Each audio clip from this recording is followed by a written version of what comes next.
நான் எப்படி dragon warrior ஆனேங்கிற கதை கேட்டிங்கன்னா, என்ன மாரி நீங்களும் சந்தோஷமா என்ஜாய் பண்ணுவீங்கன்னு எனக்கு நல்லா தெரியும். நான் எங்க அப்பா கடையில சும்மா ஒரு சர்வீஸ் பண்ணிட்டு இருந்தேன். அங்க எனக்கு பிடிக்காத வேலை, பயங்கர போரிங்கான வேலை.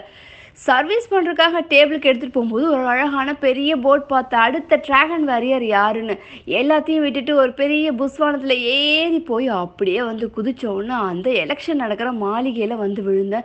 சுத்தி விழுந்தோனே என்ன மாதிரி பல பேர் போட்டிக்கு நிக்கிறாங்க. அங்க கை கால்லாம் புடிச்சு என்ன பயங்கரமான ட்ரைனிங்கோட வந்திருக்கானான்னு பார்க்குறாங்க. பார்த்த உடனே அப்படியே எண்ணெய் சட்டியில போட்ட மாதிரி இருந்துச்சு. அங்க பார்த்தா ஒரு வாத்தியார் எனக்கு ட்ரைனிங் குடுத்தாரு. "நீ எந்த அளவுக்கு ட்ரெயின் ஆயி வந்திருக்கன்னு."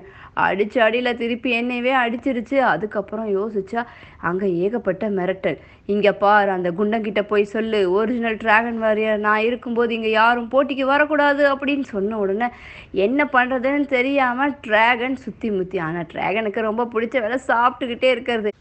ட்ரைனிங் குடுக்க வந்த வாத்தியாருக்கு இவனை என்ன பண்ண முடியும்னு யோசிச்சுக்கிட்டு இருந்தாரு.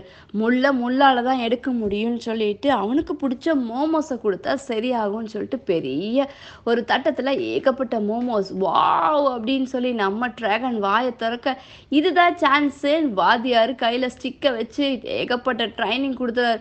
கத்தி சட்டை, வால் சண்டை மாதிரி இங்க நடக்கிறது குங்ஃபூ கராத்தே. சும்மா சுத்தி சுத்தி டிராகன் அடிக்க, குங்ஃபூ பாண்டா ஜெயிச்சு தான் பெருசா நினைச்சுக்கிட்டே இருந்துச்சு. பார்த்தா திடீர்னு வில்லன் வந்து வயித்துலயே கைய வச்சுட்டாப்படி.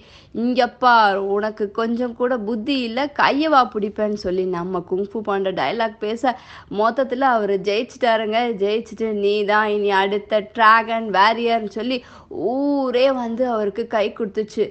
Okay, okay. என்னோட கதை இப்படிதான் சொல்லி முடிச்சேன். ஆனா எனக்கு இப்போ ஸ்நாக்ஸ் வேணுமே அப்படின்னு சொல்லி கேட்டுக்கிட்டே இருந்துச்சு.